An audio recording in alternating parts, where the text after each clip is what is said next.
Voilà, merci beaucoup, très chers compatriotes. Merci beaucoup, très chers internautes en général. Pourquoi pas aux abonnés de Tutec TV, nous vous disons énormément merci parce que c'est vous les patrons, c'est vous les boss. Vous ne cessez jamais de nous soutenir via vos likes, vos commentaires, vos visionnages, vos appels.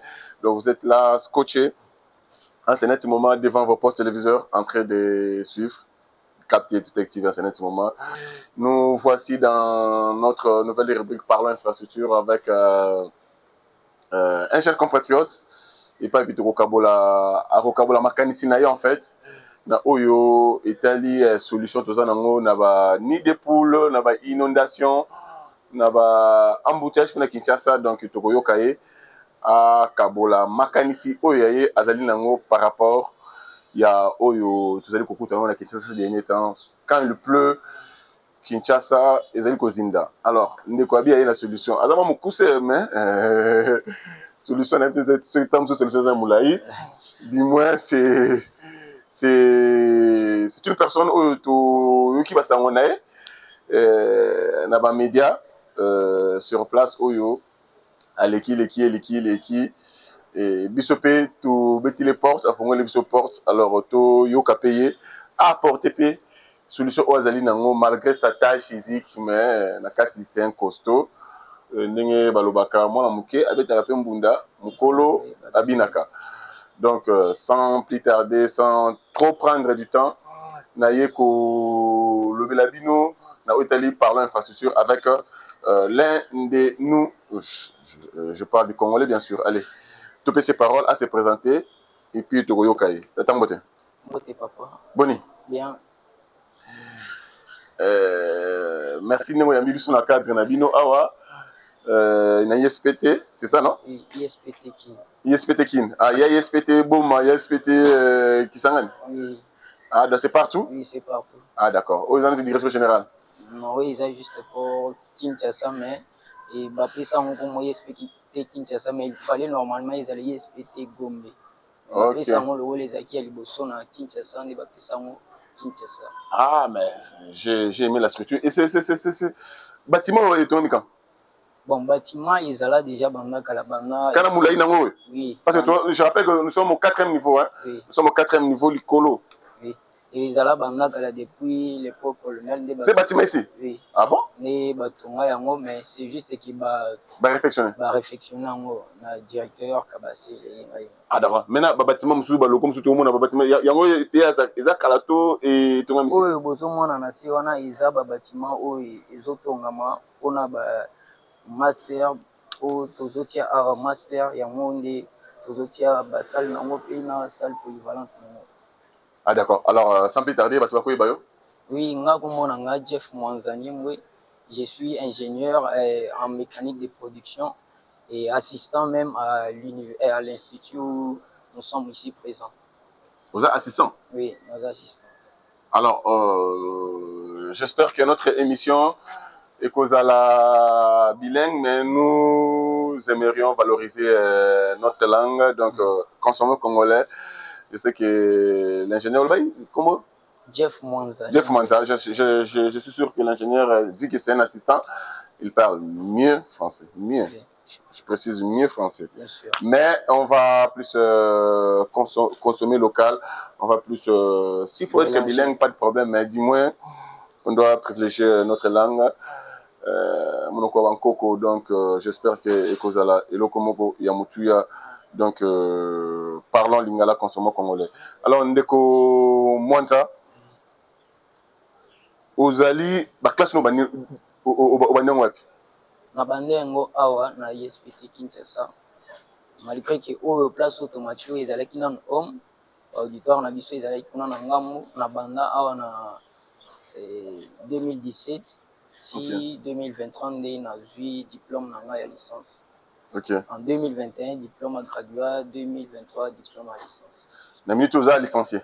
Oui, na minute oza licencié et bientôt là toujours banda master na bâtiment où ils ont awa. Mais en même temps assistant? En même temps aussi nas assistant.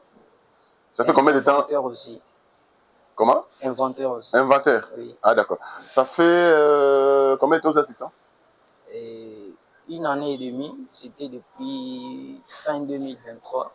que banomanga assistant. Parce qu'on a limbisanga na taille na oyo netinga opesanga kubo est-ce que na otosa otone o ba tosaka.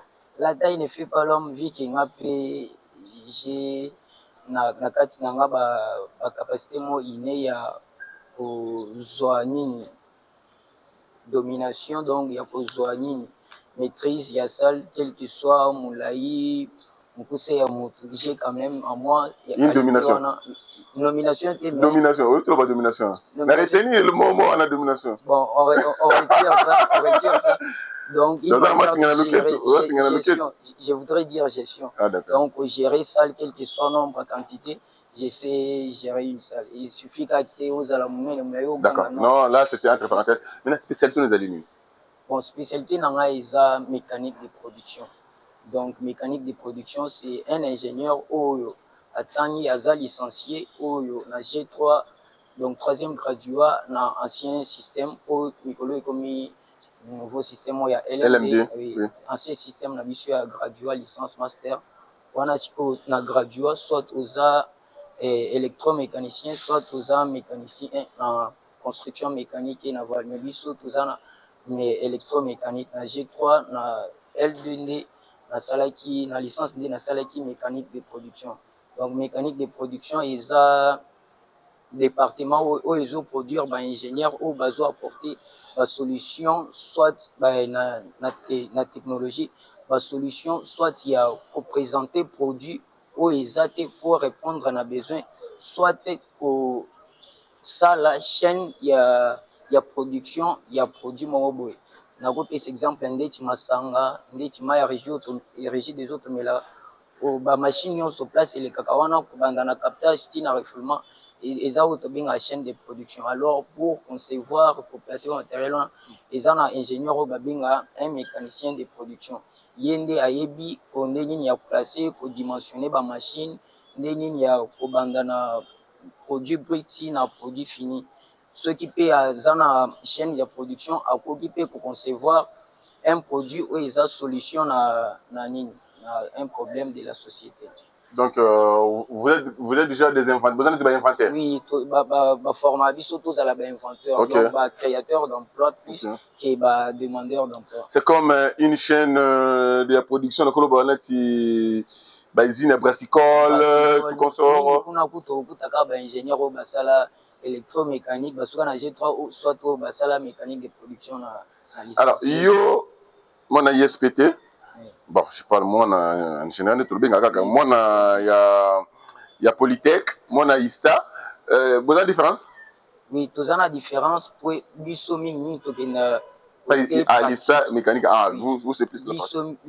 Bisona ISTA, to côté pratique. Okay. Mais côté ya ba polytechnicien, bango bakenda côté ba recherche, oui, côté ba recherche pour augmenter ba recherche, mais bisomi les à la pratique.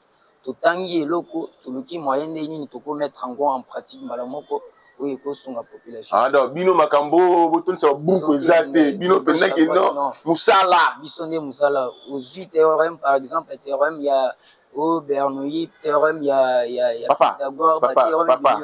Moi na tirage à bidolo banati. Il y a nous là, la technique, le technique, la technicien. Ba théorème de Archimède, le rôle la ligne poussée donc le rôle la bateau est en la likula maïwana et ça là qui est flotté zalande au babini théorème il y a Archimède donc pousser force moi et vous t'en assez à maï pour et bien c'est le non soit ils ont pesé likula maï donc biso toujours on est babilo moi bon toujours mettre en pratique na ba problème ils ont la société au lieu de de gauche à droite aux là-bas chinois au bisona bango c'est toujours formule moko naba chinois mais pour ne pas gagner un marché bon biso to gagner un marché te point ils en na kati na ba pays belé sous-développé ils a la négligence il y a ba intellectuel na bango donc tous un peu négligé par rapport il y a expatrié dominaka bazwaka bango nani na valeur pour les locaux. Oui, locaux. Or ils en ont ingénieur bakenda pe kuna na Chine, na France, na États-Unis, batangi pe awa pe tous en ont enseignant au bauti kuna na Turquie, na France, ba misusu kutu na États-Unis, bauti pe kuna bamisusu kutu bauti okeleka mingi te bazotanga na ba wana aza kaka te na congolais na camerounais te aza na ba wana na français na chinois nane bango nyonso bazozwa même notion mais ntango ezokoma awa ezokoma sikoyo makambo ya loposo batala nini baba nini biloko nyonso wana nde sikoyo déjà complexe mwa ndeti complexe wana nde sikoyo omona baingénieur na biso bakomi sikoyo kokende neti na nsima ya bato wana kokende kosassocie na bango baengage bango or biso mpe toza capable ya bapesa biso bamarché ya bongo tomeka mpe kopesa basolution na nini na baproblème oyo eza na vie professionnelle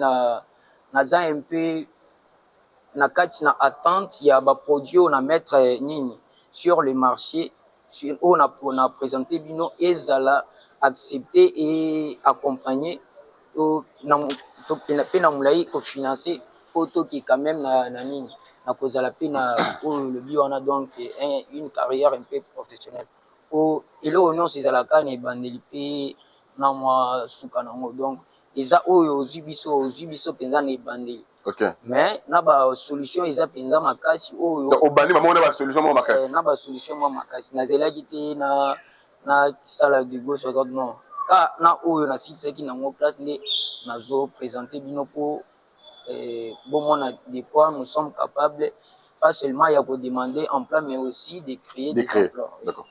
Voilà, merci beaucoup très chers internautes. J'espère que vous allez kolanda malembe ndeko compatriote mwanza. Alors si je n'ai pas allé le lobabi, voici la meilleure solution au nid des poules, aux inondations et aux embouteillages dans la ville province de Kinshasa. Alors, Azama Mokuse, mais toute la solution, ce qui est réellement Moulaï. Mais je suis sûr que aux Alamalaï, parce que déjà à travers les médias, ouais, j'ai pu parler avec un ingénieur. Ah, non, tu as une émission, telle personne. Ah, le cas de Télé 50. Oh, le cas de Télé 50. Oui, Télé 50. Ah, voilà.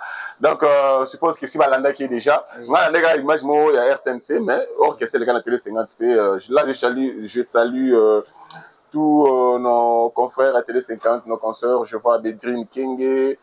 Vous êtes très nombreux, hein? Dadi Makabi, Alain Kandé, avec le boss Jean-Marie Kassamba, pourquoi pas Jimmy Ingalasi, Arlette Bouté, là, vous êtes très nombreux du côté de Télé 50. Donc, négocier les cas des gars. Alors, je suis sûr que Aza na solution au quoi porter biso. Tu es ingénieur, tu es assistant. Bon, non, c'est juste Kabani, titre ingénieur, mais retenu comme assistant. D'accord. Alors, le gars, dans le cadre d'un institut, dans le cadre d'un musala, on préfère vous appeler ingénieur Mwanza. Alors, ndeko Mwanza nini, tina nini au poni si jeune tout le bila makamona. Et là nini yo oye nango comme solution. Oui, et là qu'on a une nango solution pe na. D'accord, on a kachoté. Ba ndeko bateli maza la garde du corps non. Et baza la garde du corps nanga te mais baza parmi équipe ceux qui on a besoin de travailler na salle de la team na yango la team. Oui, parmi la team. Ah, parmi la team. Baza plus de 15. Ah, d'accord. Oui. Mais le lot on a préféré qui bango ni balé baza la vie aussi ba o mususu baza un peu empêché na l'état qui yango Ndeko boni limbisanga la bossa ni talaka vitesse ya émission donc combo. Combo na ngai mukendi talo Jacques. Baza pe étudiant ya ISPT na nouveau système deuxième licence na électromécanique. Électromécanique. Alors ndeko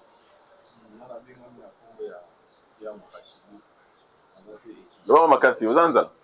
Ah, lawa makasi. Nakasi ingénieur tu mo akwanga te.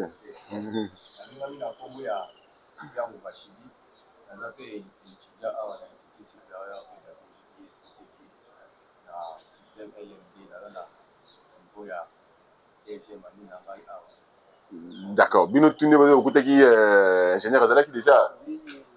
So qu'est-ce qui a fait que bo asomba bino beaucoup na team ceux qui ont commenté sur Oetindaki, premièrement, c'est lui qui vise de bonnes qualités. Ah d'accord, vous êtes une bonne qualité par rapport aux autres? Non, c'est par rapport au choix de l'ingénieur.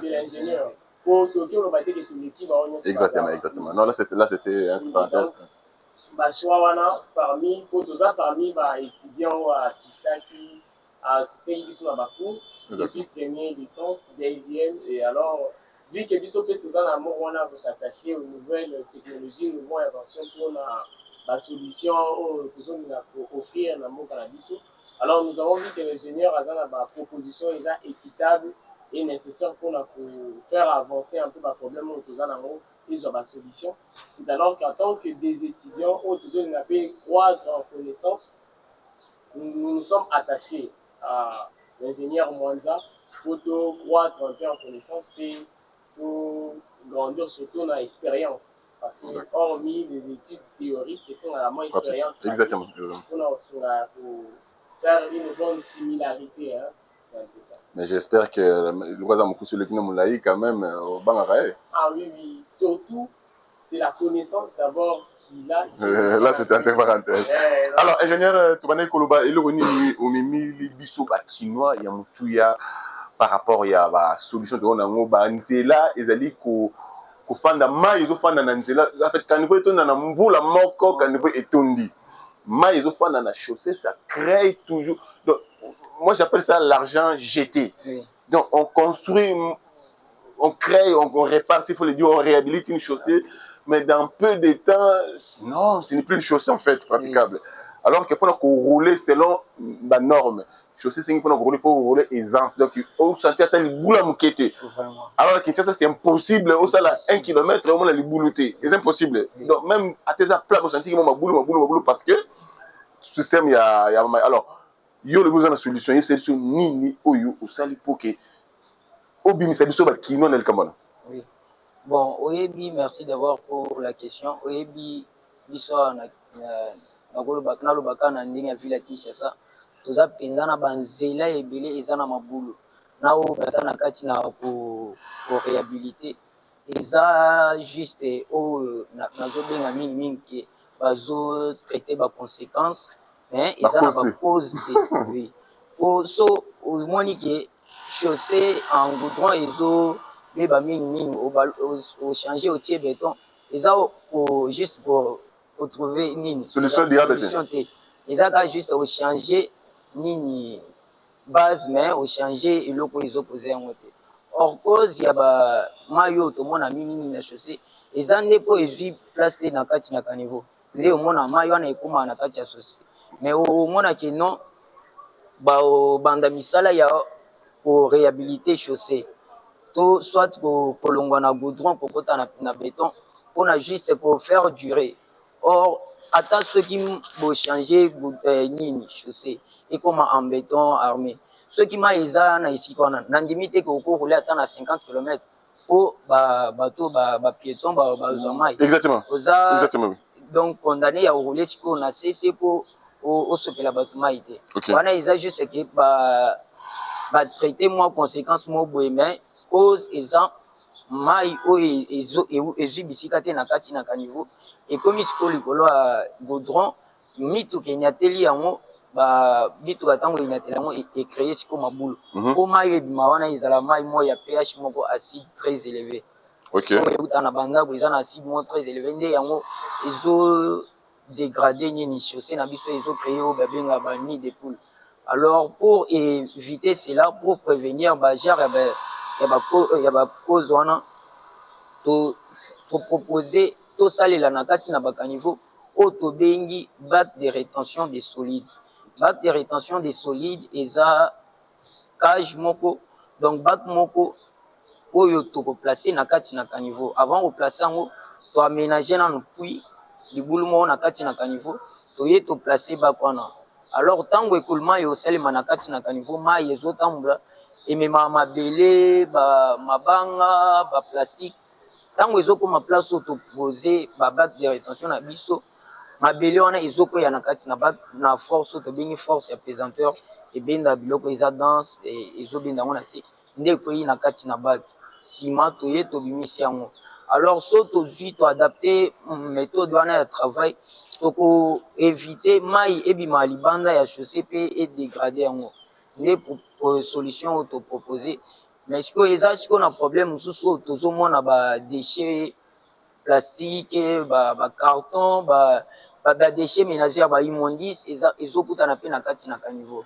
Or yango biloko wana mingi ezala eflotaka likolo ya bakaniveau to likolo ya barivière. Nde omona sikoyo topropose solution ya koutilize oyo tobengi système d'extraction des déchets flottants. Omona ke système d'extraction wana eza cage moko oyo batiaka na kati na mai, ezala na kati na caniveau, na kati ya rivière, mpona kokapte badéchets flottants, et après cela koextraire yango, kodéverse yango na kati na benne, na camion benne, au lieu ke badéchets wana ese retrouve na kati na fleuve Congo ekende kopolue océan ata awa na ville ya Kinshasa. Omona ke badéchets wana so eza na kati na mai ezocause oyo babengi pollution ya environnement ezozala pollué à cause ya badéchets wana. Pe ata na mai omona ke bambisi ebele to risque to perdre yango po présence ya badéchets wana ezala bien te mpona mai nde mpona bambisi. Nde omona ke topropose ke na kati na bacollecteur, na kati na barivière tosalela oyo tobengi cage flottante. Cage flottante wana eokanga badéchets nyonso flottant. Mais ntango ezokoma sikoyo na niveau ya barivière bacours d'eau ya minene neti mai ya Kalamu, mai ya Makelele bandili wana tozopropose sikoyo ke cage flottante wana ezala nini commandé na système oyo tobengi système d'élevage. Donc système d'élevage eza bamachine oyo etombolagri neti baport roulant mingi nde baport roulant oyo yango sikoyo toplace système wana na kati ntango mosusu ya mai ya Kalamu.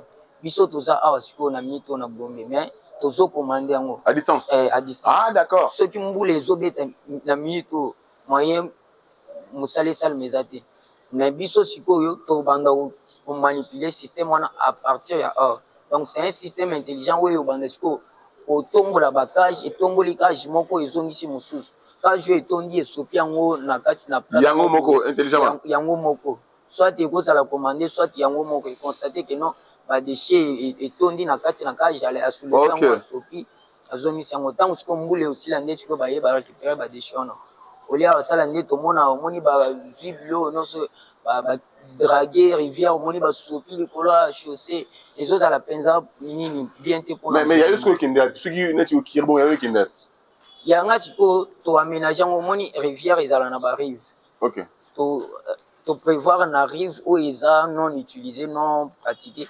toaménage baplace moko oyo tobanda stocké yango. yayo bandoki na chaussée te bandoki na chaussée te.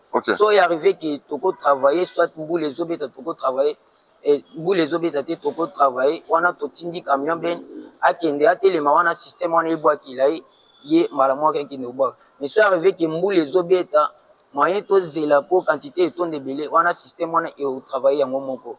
Eza na oyo tobengi ndeti entonnoir butia mo likolo oyo système wana ebanda kokotisa na kati ezotonda nini wana stock nini volume wana nini système ya stockage wana ezostocké. Alors ntango ekoma sikoyo ke mbula esili bacamion ekoleka wana sikoyo bacamion babandi oleka bazoke na eloko ndeti oyo ya nini entonnoir ezotelema na se badéchet wana ekiti na kati ekesopa camion mosusu eye biloko ekiti ekesopa yango. La solution yo apporter biso yango wana. Alors côté wana olobi côté badéchet. Oui, côté badéchet nalobi pe côté nini na sable.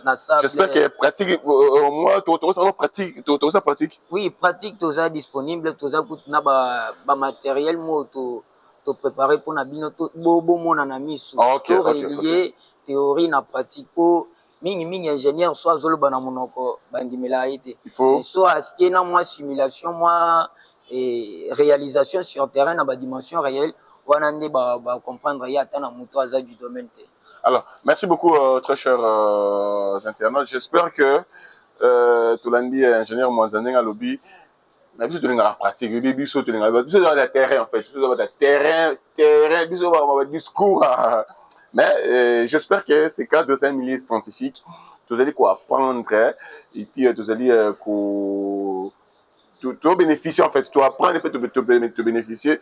J'espère que vous allez au mutuya actuellement le moko que donc eza solution te en fait ko basculer ko changer système ya chaussée souple en chaussée rigide. Pourquoi? Parce que pour traiter vraiment solution cause te en fait. Alors yé abi o aza nango ezali vraiment solution moko durable en fait définitive s'il faut le dire. Alors tout à l'heure moi quelques images, quelques photos et puis tu rejoins avant que tu kende na lieu ya pratique. Merci beaucoup. La donnée là, le policier va actionner.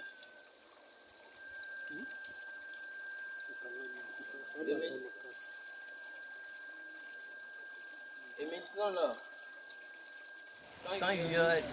quand la caille se retrouve au-dessus du pont, comme notre maquette est un peu plus bas, si on avait mis une petite camionnette ici, on allait mettre un système de basculement qui va crocheter. Vous allez voir dans le travail, il y a des petits espaces ici. On a surnommé ça des anses.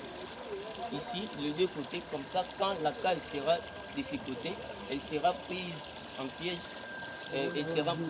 par ces anses et ça va provoquer le déversement des déchets sans la main humaine. Donc c'est comme ça que ça fonctionne en gros. Hein. Voilà, merci beaucoup très cher internaute. J'espère que tout à l'heure moi quelques images où ingénieur a fait Sibiso. Surtout tout ça un souci, il y a autant à l'aise na Kinshasa parce que il y a des endroits dans le bango tout le temps. Donc moi moi fan na ngwana donc pour ne kan peut bouger puis tous les cas tout temps pourquoi toujours na pourquoi temps to bimi to kina porte to so tango kaka tout ça ko so tango or tout ça ko détruit. J'ai toujours dit ce sont l'argent jeté. Or on n'a pas intérêt à jeter l'argent. Donc ce sont des millions d'ailleurs. Ils ont regardé des millions. Route ne va ça na ce sont des millions. 8, 14, 53 millions. Ce sont des millions. Alors tout ça tout me retrouver solution durable pour que j'espère que l'ingénieur Mwanza a une solution. Ingénieur, oui. Est-ce que aussi au monde à travers système na yo sali ce monde déjà va conduire au bêta porte quelque part que non dans la salle ça peut aider. Oui. Et exactement qui na police moi na tiamo likolo na sia mesa. OK. Donc na tambolaka na ministère ya infrastructure na aussi na pas ministère infrastructure na banda kutu na OVD. Donc on a déjà Victor Tumba te même sindanga siko côté ya DPK. Ah DPK, OK, pas Alain. Oui, DPK Alain. Nani ingénieur Alain et pas ba o non so ba soki pa na DPK. OK. Utalisa bango na ba image ndio zo examana mais après mon favorable après OK après ministère ITP ya ITP national ou provincial environnement national oui na kipe na ni na environnement donc atani na ministère pe ya jeunesse. OK. Donc ministre pe ya recherche scientifique Gilbert Kabanda pe to invité écoute mokolo moko ayaki Kabasila invité qui aya atali pina féliciter. Bon, ce sont des solutions qu'on doit utiliser mais niveau siko bao baza siko na portefeuille na onde bazo banane va recevoir biso favorablement. Mais tant aux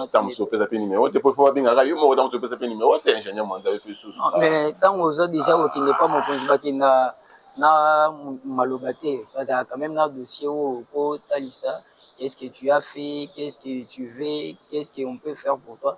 Non seulement c'est dans un document qu'on présente. D'accord. J'espère que tu as chité na place mais nazana mutuna moko batuna rabiso tout le temps. N'habitez ceux qui osent la solution parce qu'ils osent aller quand même dans ma invention. Pour les nini, biso tout on va à niveau à ciel ouvert. Est-ce que solution cause à la tête? Ils en ont nini? Yo cause à une idée? Oui, na cause à la idée mais na ko pesa bien na réponse. Il y a ba ingénieur au bazar na OVD attend office de route au ba pesa mingi. OK. Baloba ke ba tika ba tonga ba caniveau à ciel ouvert. Pour permettre à bango tirer facilement. Pour ceux ils ont couvrir en moment il y a curage problème nanu ya kolongola nanu ndaleti yango moi eza na problème ba place mosusu neti na Willery rond point Willery so olingi okende eseka bama omona badale mosusu eza déjà démoli eza déjà des trucs batia yango mopanzi bamituka na chaque jour okuta mituka oya na kati na kanivo kwa nini badale oyo bazolongola bazozongisa wana ezobukana okuta yango batie yango mopanzi kwa nini nde sikoyo omonaki bapréféra kotika bakanivo ezala assez ouvert pour permettre bango bacura mais wana mpe eza danger makasi mpona bapiéton ata pa mpona bamituka eza mpe danger makasi or normalement ngai eloko na koyebisa bango place wana eza ya koutiliser solution oyo ndeti bouti omona na bilili oyo ekopermettre ke non kanivo ezala nango couvert ekoma nango ata ego mais to placer kaka place moko to placer place moko boye oyo tobengi bac de rétention de solide yango sikoyo nde eozala lokola place oyo tobanda kokangela mabele po mabele tonda na kati na kanivo te tozala juste te na besoin ndeti tolongola babeton tobwaka yango na place ya bapieton na bisika banzela bapieton baleka kozwa mabele baimmondice wana mélange na basable kobwaka yango na chaussée eza mpenza bien te mpona environnement mpona santé ya population nde toprésente bango solution wana mpona basalela yango esunga bango mpe na batravaux na bango ya curage esalema un peu d'une manière un peu professionnelle quoi na mwa caché mo ya madine RDC donc batrouver quand même solution bazosala quand même solution oyo eza ya mboka par rapport ya problème oyo bakotani nango. Voilà, je tenais à dire que les consommateurs congolais, ils ont un moteur parce que ceux qui te valoriser la main congolaise, ceux qui te valoriser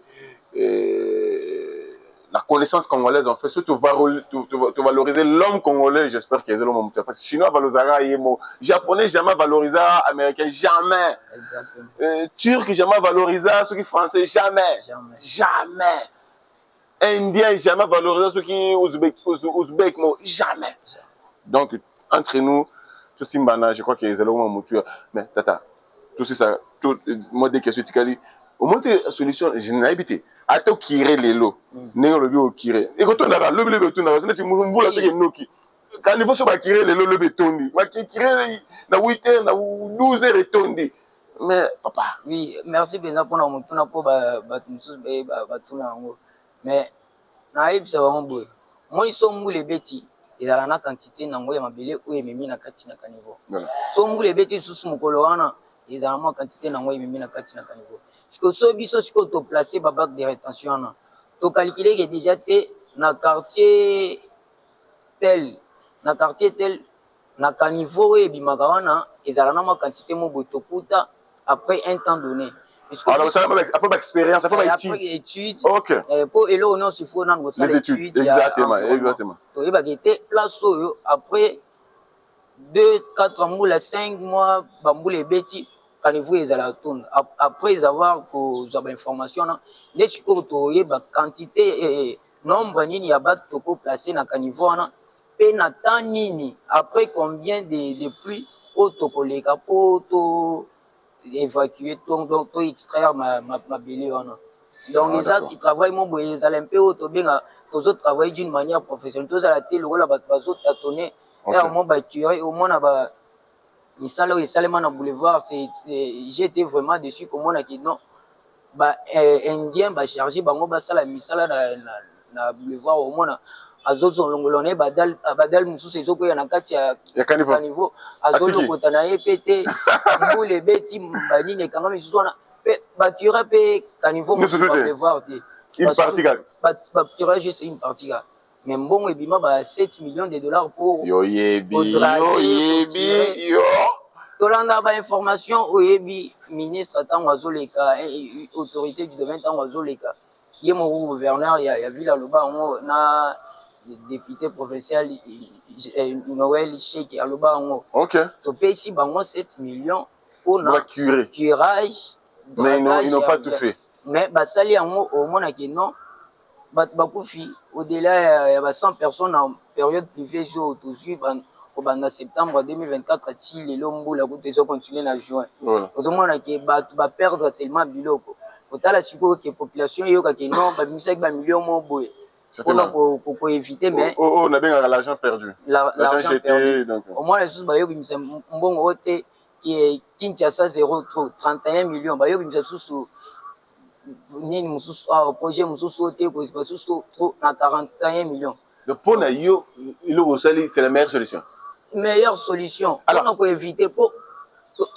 oyo ezosalema awa na Kinshasa bazotende baconséquence libulu esalemi tozipa cause eza nde bokende nde na caniveau so sikoyo bakei na caniveau ekute bango cher kodrague 1 kilomètre c'est cher après supposé ke bacure 1 kilomètre mbula ebeti quantité mo ezongi parceque bango bamisa déjà mbongo kobimisa susu mbongo comme longue histoire yango vaut mieux kozala na méthode moko boye oyo eza préventive d'accord surtout ke oyo yayo c'est pour dire bon so osali bapièce wana biloko nona etikali libela sifika boyaka bozwaka kodécharge eza lokola sikoyo oyo tomona mingi na bapoto bacamion oyo ya poubele wana oyo baleka baza na tante ya okombolela lopango te yo moko obimisi déjà bak wana eza nde ekangi sable moto aleki etondi donc tokoki exemple ndeti boulevard du 30 jours wana eza 5 km parce que multiplie yango par deux po eza deux caniveau tokosala yango na question mpe nangi na tuna babague na bakotia na combien de distance à peu près oui problème mpe nini ndeti question ya distance wana eza déterminé en fonction ya environnement oyo awa toza na selema oyo selema oyo toza na ngoma zelo eza ebele zelo wana mpe eza mpe entreprise mo boye oyo tokocreye tokangi bazelo wana toki eteka yango place mo boye mais so okiti ndeti bakomi na biso ya sese balingwa wana bakomi na kisasa zelo mpenza ezalaka qualité mo ya bien te mais sikoyo nombre ya bako oyo otia na lingwala eza même nombre te otia kuna na selema kuna ozala na mwa oluka ezala mwa minene ata so eza mike nombre mike mais ezala mwa minene po quantité wana eza mpenza ebele. Ah d'accord, j'espère que c'est par ici toujours sur cette émission, mais avant tout ça, il faut que la place pratique to palper en fait parce que bango bazar ta pratique donc habillé na moucher tout donc pratique donc voilà. Alors pour finir, comment va vous contacter? Bon, va contacter un numéro na WhatsApp, c'est le 243 97 86 92 914. Plus 243 97 86 92 914. Contact yango eza nango sina. Contact yango bakola pe awa na ISPT Botuni ingénieur Jeff Mwanza Sabino chaque fois toza na atelier pour penser ko travailler likolo ba problème oyo eza na mboka na ville ya Kinshasa mpona ko proposer ba solution. On sa drone Tony. Et wana to siko to banda na otinde nazotindela video nango po mona.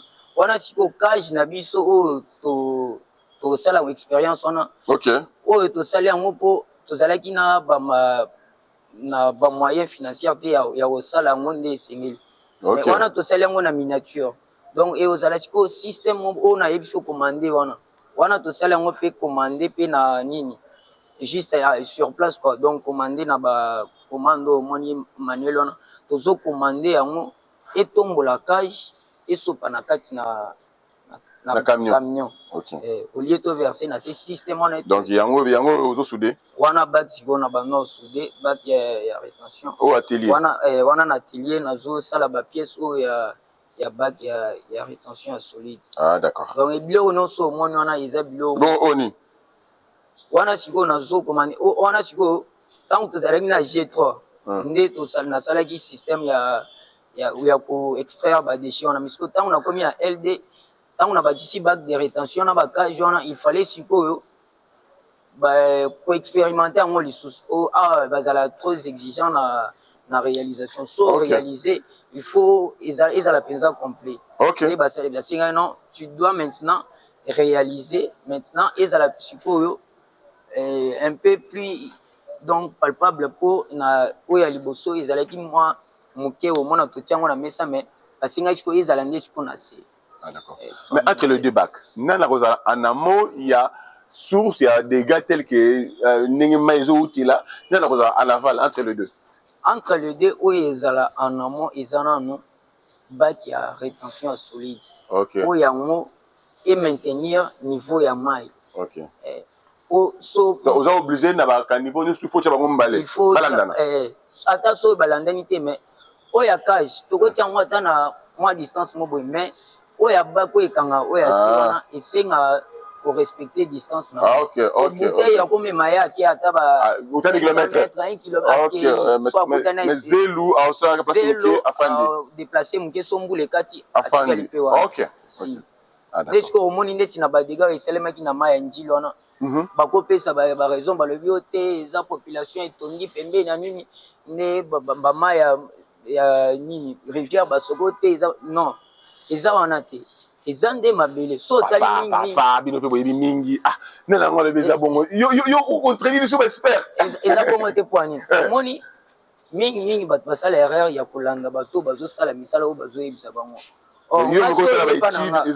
nga so yepa na nga so nayebi ke eloko na bétise nakokosa yo pe en tant que autorité oloba oyo nayebisi yo est-ce que omoni erreur oyo basala d'après yo ce n'est pas raison parce que la preuve est que cause majeure te ya bainonga peut-être c'est l'une des causes parce que les gens ont construit sur les lignes des rivières. Et ça, quand même, l'une des causes. Oui, et ça, l'une des causes, mais cause majeure, c'est que les amabile. Tout à fait. Ce que, au moment qui place, dans le bandon Boukanine, avenue Soma, où il y a une rivière, ce qu'on a. Voilà, Mapenza. Mapenza, oui. Au moment qui bazo Boukabanda, mais so tali, bana bazo sakana na kati ya rivière. Voilà. Des vrais écolos. Ma et mati. Voilà. Parce que yo Boukabato, mais où est ça et mati mai? Aux autres qui parlent de voilà. Comme ça, nini rivière Mapenza na bafungoli yango et comme il attend net fleuve Congo munene de la fleuve Congo mais fleuve Congo yango et comme ozon sama kwa nini o ezande na ser mabile ne comme mona ba comme kinote ba construction ya ba zone na effikandi côté ya nini ya bed ngalim wana siko ba comme kende côté ya surface o so tali bien place wana mai mabele ya mai ya makelele etondi place wana biso na kala to bana obanga koleka ta na pont ngunda bulu po nini ezaki penza au fond mais mikolo ata mwana mke koleka na wana azobanga na ete to régler des problèmes ya mabele to sala o babengi pona ba rivière to sala o babengi ba bassin de décantation ba bassin de décantation nande yango so botongi yango nde eza lokola bassin mo boye oyo so etondi eza nango na kati wana mai so mabele ekwei parce que eza ntikingulu kiyungulu te me lokola mwa libulu mo boye moni so libulu ata eyambi mai so mabele ebimisa kutu nini mai mabele etikali nde oyo babengaka bassin de d'accord pour que bodinisa cage na bino todinisa cage ndeti barivière njili wana tokotika yango kabongo donc mabele azofana leka wana une fois boye bokireka mabele ana une fois siko tokosala yango ata togarde yango ata esali ata une année tosimbi yango te toya ata mokolo mo boye oyo te dragage siko ya barivière dragage ya rivière toza obligé te tobanda source place wana toyebi ke donc toza na 5 bassin ya décantation na biso toye tobimisi mabele wana eza pege mabele awa kende bwaka ça la demande d'emploi ça demande d'emploi parce que vous avez la solution quand même mais yo neti boye yo pe oza demande d'emploi non j'espère que c'est l'une des personnes allais-je dire à soutenir l'un des Congolais à soutenir parce que il a la solution ne voyez pas sa taille physique mais à lui c'est une grande personne Azamoulaï. Donc, tu as porté mes forces. J'espère qu'il y a aussi. Alors, j'appelle le ministère, il y a environnement, ministère jeunesse, ministère, il y a infrastructure, travaux publics, provincial comme national, toutes les agences ACGT, mon office de route, OVD, je ne sais pas moi. Bino Oyo, Bota, la Kamakambo, environnement, Makambo, travaux publics, tout ça. J'espère que la personne à soutenir les alliés et que ça moko yamutuya nde to linga to kina na pratique kuna tout le monde a mis tout palpé en fait s'il faut le dire. Alors un dernier mot nilo ko bakisa dans l'ensemble en résumé na on se lobi na mukuse avant que tu pratiques. Oui, na mukuse oh non son lobby ezaki non. Nous les jeunes congolais tous en ba produit oyo et pour lutter contre ba inondation ba engorgement ou ba binga ote ba caniveau eza boucher tous en ba solution oyo to présenter pour la population mboka na biso. Donc tous en ba produit auto fabriquer localement auto mettre en pratique mais net bagage oyo OK moi na c'est ça cache mon boy. Écoutez biso même pas au-delà $200. Ah bon? Écoutez, même pas au-delà de $200. Et là, donc, pas même, et biso même pas 4 jours pour tout ça là. Ok. Mais sauf pour moi, pour ce côté, bon, ils allaient qui n'habillent tout ça qui m'a 4 jours. Mais ils allaient au moins, ceux qui pensent équipe mobilisée. Donc, tout ça là, en chaîne, à tout produire en moi, 10 par jour, tout produire en moi, installer en a rivière, en abisso. Là, c'est tout un système où il y a automatiquement. Tout est na ba niveau même tout est bac de rétention ya ba solide pour tout si la na makambo ni de poule na makambo montage pour so ba flaque d'eau so ba tie béton moto ale kambango azate pour mai ezali kola béton moto nyonso atambola malem donc eza ba solution oyo et prévenir ba dégâts ya ba ni de poule il y a embouteillage il y a et pour ba niveau ils la boucher pe ils la malade quartier on a au moins que non ba exposition il y a population à maladie écrit ils la penza likolo makasi ndé ba solution là il faut prévenir pe ba dégâts bon pe mingi pe ba travailleurs na biso au moins que ba travailleurs ba kitati na kati na kanivo mai wana eza mai mo euti biso moto yebi ba ezana ba sungu ba connecteur toilette na bango direct na bani ba tona siko ba exposé bazoza ba maladie mo boya long terme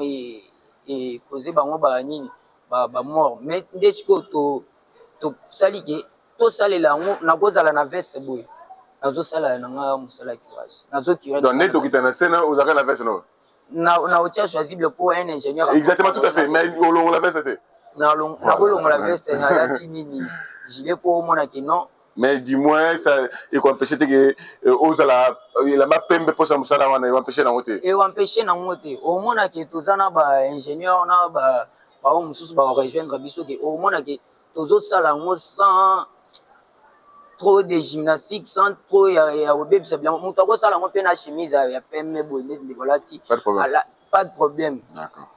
Alors, j'espère que le but est mingue, tout le monde a fait ma mot. Alors, lancez ce message de l'autorité, car en 30 secondes, lancez un message de l'autorité. Oui, le message qu'on a pour lancer dans l'autorité, c'est que nos jeunes Congolais, tout temps, autant ici, biso, pour tous à la maïele, il y a pour apporter solution à des problèmes où il y a mboka.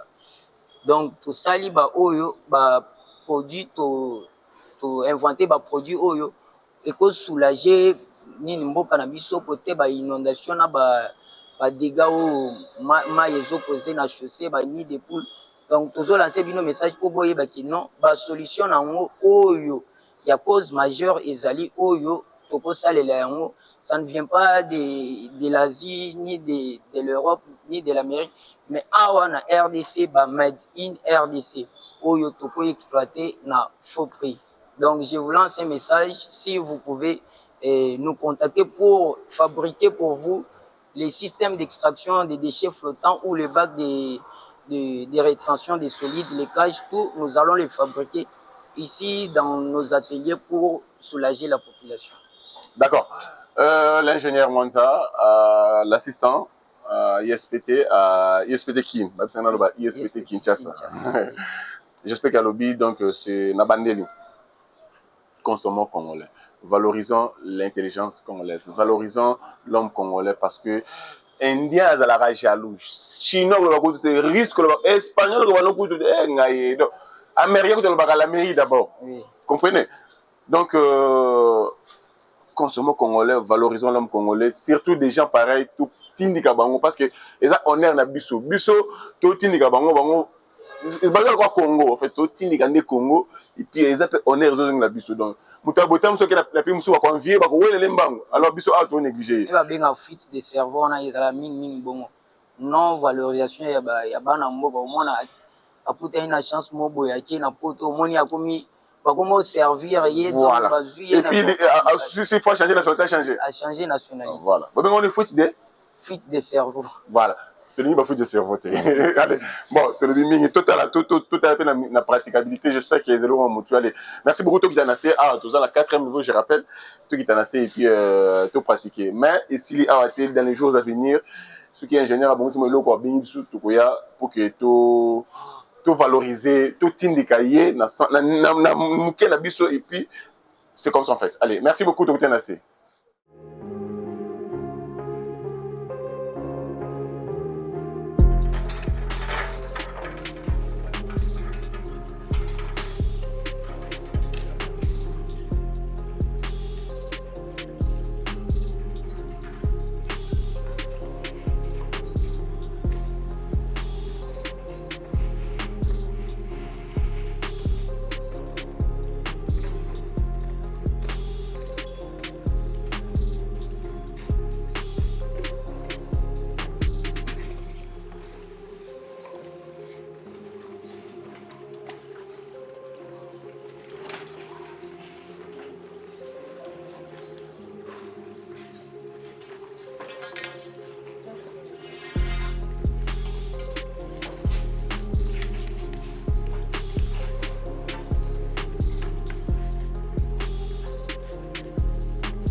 a pas des camions ben où il arrive que c'est pendant la pluie que la cage est remplie, on peut aménager un espace sur la rive de notre cours d'eau, déverser les déchets à distance. Donc nous sommes ici à l'ISPT Kinshasa, nous captons les déchets, nous actionnons notre système de rétention des déchets flottants à distance. Nous les commandons pour déverser les déchets dans un espace aménagé au niveau de la rive. Donc vous allez voir dans les images que je vais vous montrer qu'en miniature, ça a été fait. Nous avons extrait la cage et déversé le déchet flottant dans un camion ben. Et ça peut se faire à distance, on peut être à Gombe et commander le système qui est à Kalamou, on peut être à Ndjili, commander le système qui est vers Maya Makelele. En d'autres termes, c'est un système intelligent d'extraction des déchets flottants en continu. Pas besoin de l'intervention de l'homme ou pas besoin encore de les déverser sur le trottoir comme on le fait actuellement. Là, à l'intérieur, il y a un puits d'1 mètre. Donc, nous avons creusé un puits pour placer le bac qu'on appelle bac de rétention des solides. Alors, le problème qui se pose ici à Kinshasa est que le caniveau est souvent engorgé ou rempli. Chaque fois qu'il est curé, on voit qu'il y a peu de temps et le caniveau est chaque fois rempli. Et ça pose problème pour enlever les dalles de recouvrement, remettre ça, jeter par exemple le dalle sur les trottoirs, déverser les solides ou la boue est mélangée aux immondices sur la chaussée. Ce qui détruit la chaussée aussi cause des dégâts sur l'environnement. Alors pour éviter ça et professionnaliser le travail de curage, nous avons inventé un bac de rétention des solides. Alors nous avons une canalisation là, nous avons creusé un puits et nous avons pris les dimensions. Normalement, notre bac devrait aussi avoir les dimensions du puits, mais comme les moyens n'ont pas suffi, nous avons fabriqué un bac de rétention un peu plus petit pour vous montrer les fonctionnements. Donc là, nous avons un écoulement. S'il y a pluie, il y a vraiment charriage du sable, des déchets, tous les immondices vont être charriés. Et arrivé maintenant là où on a placé notre bac de rétention, les déchets, les solides vont être retenus par le bac de rétention des solides. Donc quand l'eau coule, il y a une force de pesanteur qui tire les solides denses dans l'eau vers le bas. Et en les tirant vers le bas, ça va chuter dans le bac de rétention des solides. Et après, quand le bac va être rempli, les travailleurs constatent que non, le bac est rempli. On va maintenant extraire le bac et le vider. Pas le vider sur les trottoirs ou la chaussée comme ça s'est fait, on descend avec la bêche, non. Là, c'est juste le bac de rétention avec un camion gris. On soulève le bac, on l'extrait, on le place au-dessus d'une benne et on vide le bac sans que l'homme puisse toucher à la bêche ou accéder au caniveau. Donc, c'est un peu ça. Je vais vous montrer maintenant l'explication. Donc là, nous avons un bac de rétention que nous avons versé les sables à l'intérieur, la boue, tout ce qui cause les engorgements dans le caniveau, c'est retenu là. Donc notre bac, si elle avait une grande dimension, il allait être placé dans le caniveau. Comme elle est plus petite, nous l'avons placé juste à côté pour voir le fonctionnement. Donc c'est supposé que le bac est déjà rempli et l'ingénieur vient maintenant ou le travailleur vient maintenant pour vider le bac de rétention. Là maintenant, nous avons notre grille d'atelier qui remplace le travail d'un camion gris. Donc le gris va avancer pour soulever la cage.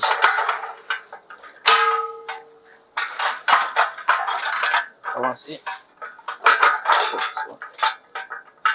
Donc comme on est là, on va soulever la cage.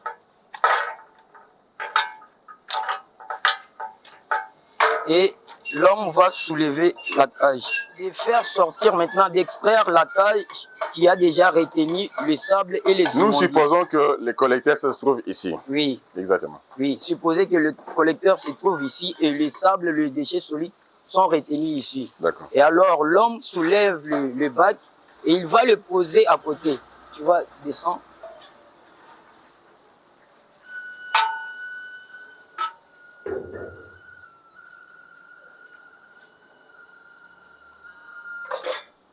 Une fois posé, nous allons placer ce qu'on appelle les outils des vidanges. Tu vas porter ça, on va le faire. Nous supposons que le truc ici, ça représente un camion Ben. Un camion Ben, oui. Ok.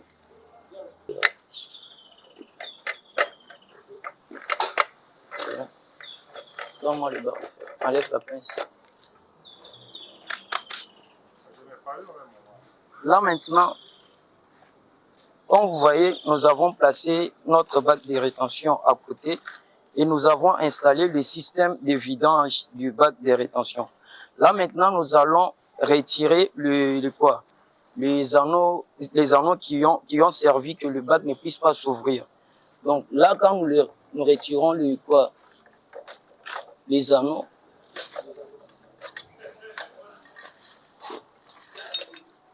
donc c'est ça les anneaux qui ont maintenu le bac fermé au moment où le bac était dans le caniveau. Là maintenant, il va soulever.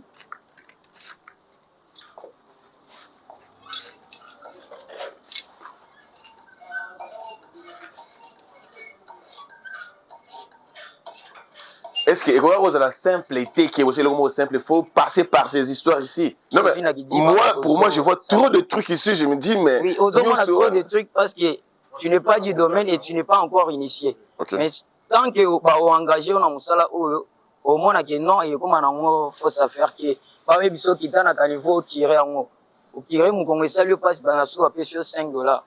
So beli $5 et bit sauté. Et en haut ils a facile. So moto à pesi en à maîtriser à bando c'est plein en goût que vous ça la haut tout ça la haut. Bon. Je trouve qu'il y a trop de trucs, je vois trop de trucs qui m'a béni. C'est la mécanique, c'est ça même la mécanique. Bon, ça va. Donc là, le camion Ben. On suppose qu'il y a Oyo, camion Ben. Eh, camion Ben, oui. Oh, combien 40 tonnes? Non, pas 40. On suppose que c'est 40 tonnes. Oui, bon, supposons que c'est 40 tonnes. Maintenant, là, nous avons, si c'était soulevé, on allait mettre une corde pour tirer.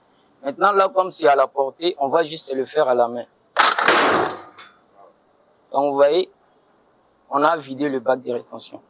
Alors, on suppose que ma belle basée le Kalamu, rivière Funa, rivière Makele, et ainsi de suite. Donc, il y a un continent à camion Ben. Oyo, bako sale la monde na ba collecteur na ba caniveau. Ah, c'est une rivière. La rivière, c'est une rivière à dimension réduite. Le col la beach à Gouchakou, le col à Kalamu na ba niveau, moussous kuna na likolo, bako sale la monde. Mais tant que les autres comme à niveau avant l'exécutoire na on a fait c'est impossible. Le bandit tous à la camion gris et penza na ba tonnage jamais pour utiliser le bac. Mais yo musala conception na yo au salon pour na nini. Pour la caniveau ka ou bien pour na ba caniveau ba collecteur il y a moins millénaire. Ah d'accord. Ba rivière PW sans moi dimension réduite. OK, donc au concevoir en gros juste pour na ba cité en fait ba collecteur ba cité. Oui, toutes les zones donc to saler lango. D'accord. Oui. C'est juste que ceux qui au salé en haut, on a nini nini bandili banina il faut c'est là ce qu'on a nini na camion oui pour soulever en haut ça na moté faut pas que OK parce que na ba cité c'est plus praticable parce que ma belle pesa solide contrairement na ba rivière. Et ma belle o bozomo na auto bimisi ya soto zali na boulevard ya Gombe ba image ezali au moins na kizelo o ba côté ka yango na ba chantier ya construction pour na ba travaux mususu ya chantier. Or, mais est-ce que sable du fleuve? Est-ce que ça sable du fleuve? Eh, ngana zana be image on a ko la kisayo à niveau ya boulevard. OK. Juste à niveau ya anapi.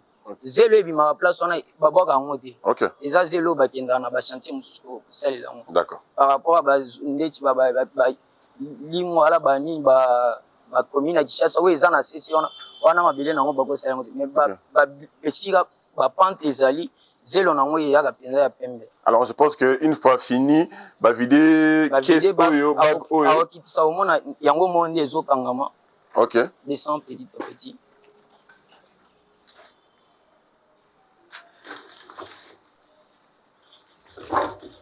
Tu sais quoi? Oh, ils ont échantillon, tu as monnaie dans le pesa. Oui, ils ont juste échantillon. Vous avez juste ça. On a manque de moyens d'être sali moi échantillon. Ah, d'accord. Zomona. Descend encore. Alors, maintenant, est-ce que vous avez un Akangé. Aneza bakangami. Akangami. Ok. Afungama lisusu te. Tokosala pe ese tomola lisusu. Soulève.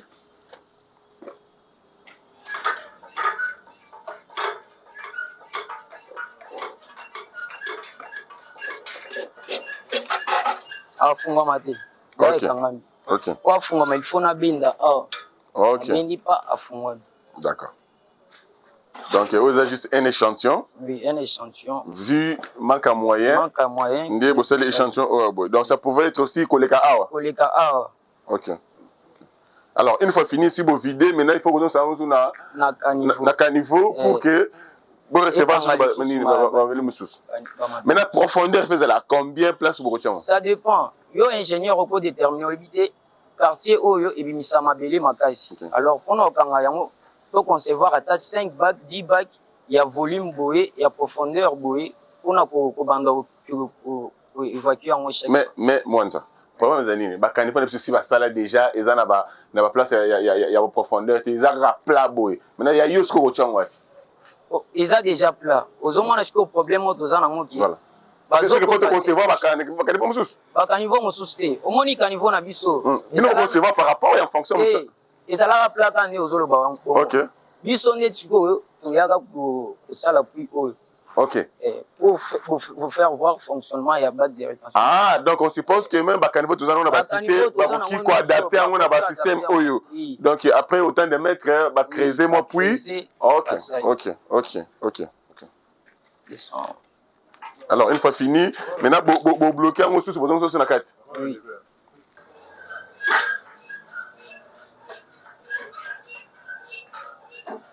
Avance.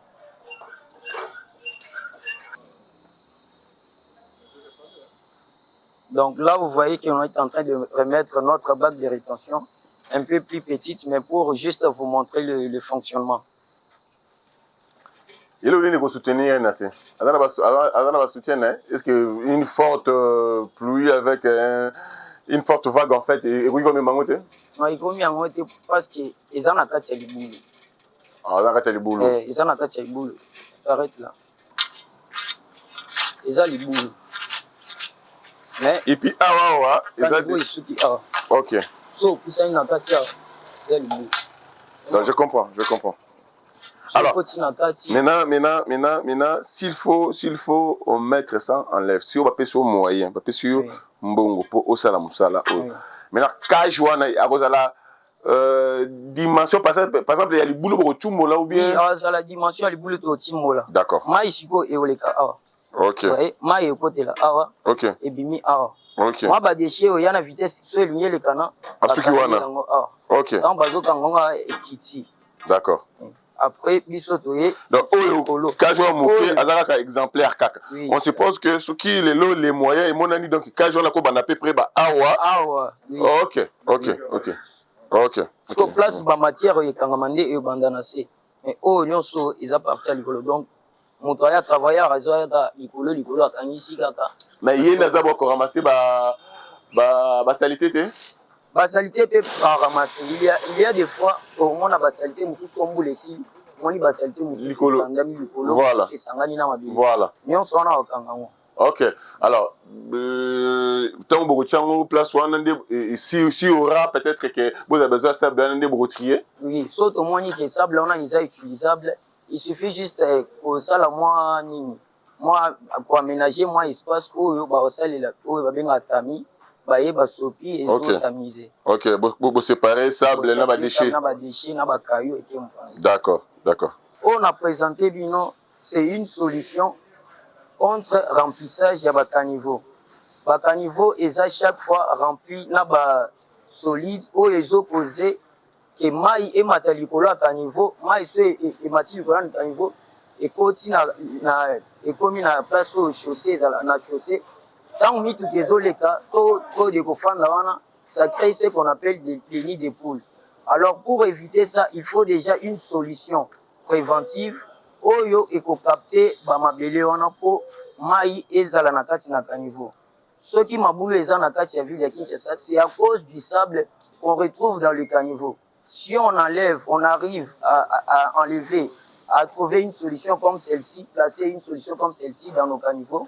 Tous allez soutenir, on a besoin de construire des routes en béton. Parce que les gouvernements disent, les autorités, ceux qui nous dirigent, ceux qui sont du ministère des Infrastructures ou de l'OVD, disent que s'ils ont opté pour la construction des routes en béton, c'est justement parce qu'ils n'ont pas eu les solutions pour l'eau qui stagne sur la chaussée.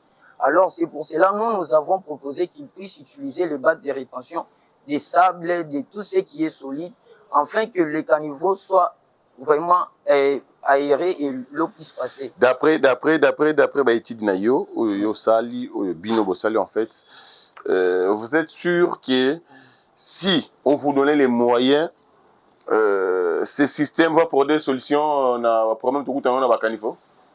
En tout cas, les solutions au biomoko certainement aux sur place au monde tout expérimenter en tant que mabele tokangi yango te mabele otonda na kati na caniveau. Ce etondi na kati caniveau imati likolo ya chaussée. Ce mati likolo ya chaussée ba inondation esalema nango. Alors pour aller encore plus loin pour le côté caniveau ezamuke caniveau ezokoka te ote ba nyenyi ba bazobaka biloko na kati, il faut d'abord proposer une solution oyo kokangana no oyo ezana na kati wana parce que na mito soki na Huileries on peut Huileries au moins que mai ezana likolo ya chaussée. Mais comment ça n'a été que oyo ton sa caniveau za sable te eza ba saleté na biso to boka ba pundu ba matuka epola ba ndunda ba ni tout ça bilamba. Dès le début nous avons d'abord commencé à vous montrer une solution aux déchets flottants. Au moins so mai ebeti déjà ebele au moins maya kalamu ezo pumba benza ba déchets belona wana solution on a proposé cage flottante. Donc cage flottante on ezo kanga ba déchets ezo varier pe na niveau selon hauteur ya mai. Maintenant au niveau maintenant ya mabele otokuta na kati na ba caniveau to proposer maintenant bac de rétention. Mabele on a ezalaka mabele ya pamba te ezala pe na ba déchets mususu ta mususu mabende ta mususu ba bricaillou nyonso na ekoya na kati ya bac. D'accord. L'idée, il a compris. Maintenant, entre les deux, oui, normalement, dans une canalisation, où il y a en aval, ils ont des bacs de rétention des solides. Où il y a éviter cage, azo mabele, pour ce cage, azo mabele, moyen mata qui t'a isate.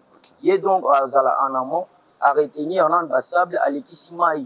Mai on a fait les appels à déchets à les cages flottantes et tangi en haut. Mai qui est en na fleuve, pepele. Pour ce aux autres à niveau na ba cours des eaux mais maman il a fleuve les aux hommes on a ce niveau fleuve et mati ba comme moi y a ba solution y a ba drague et amphibie or ba drague on a na niveau fleuve et cocaté et ça va prendre des années pour draguer fleuve. Pour éviter cela tu prévoir un travail en amont qui doit se faire pour prévenir ba dégâts on a.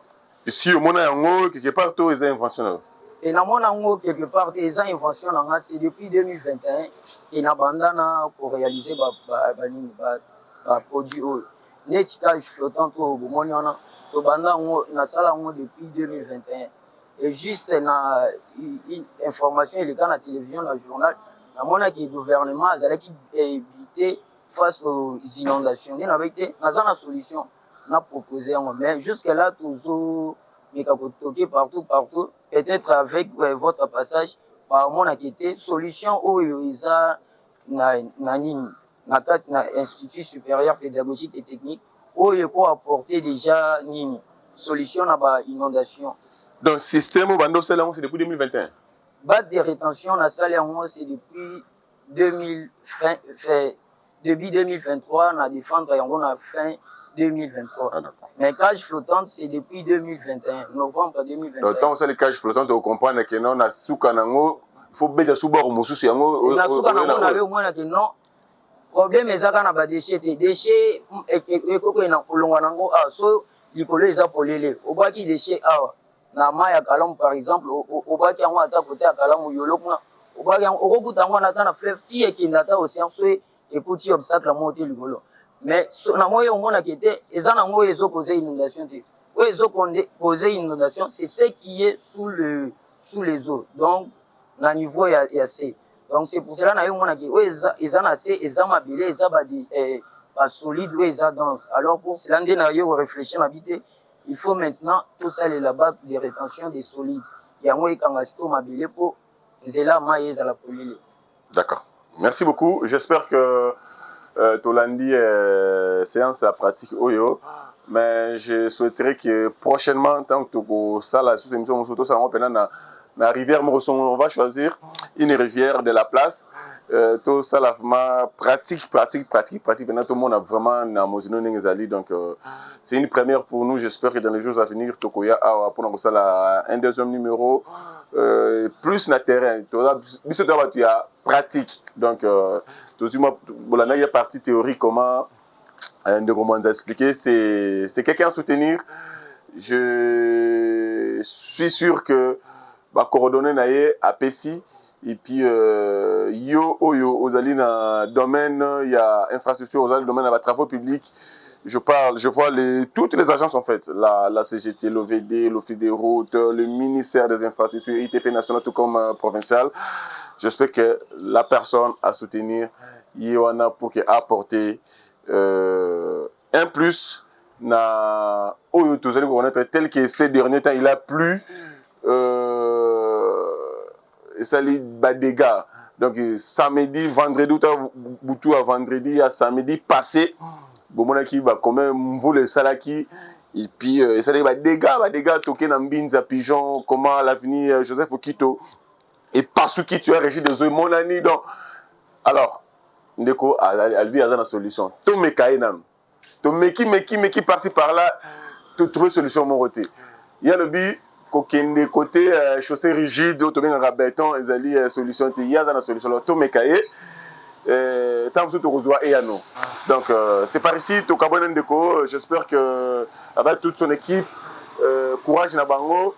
Dans les jours qui viennent, Toko un deuxième numéro, pourquoi pas un troisième numéro. Nous voulons accompagner des jeunes pareils, des compatriotes en fait.